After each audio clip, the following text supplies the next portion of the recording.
Welcome to Sweet Life Beat Life. We hope this video helps.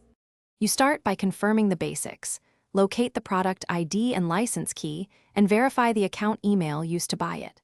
Once done, check activation limits, how many devices are allowed, and make sure your system clock and network connectivity are correct because many license checks fail on time or offline errors.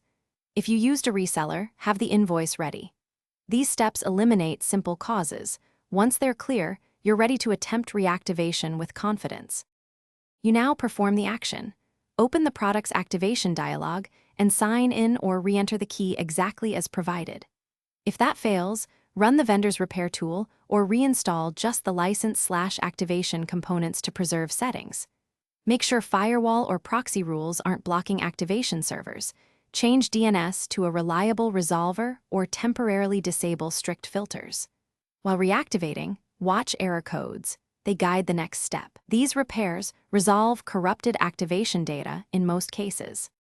You finish by gathering evidence. Copy error messages, export logs, and grab screenshots plus your purchase receipt and device ID. Submit these to vendor support and include timestamps and steps you've tried. Clear, structured report speed resolution. If support takes time, request an offline activation file or a trial extension to keep working.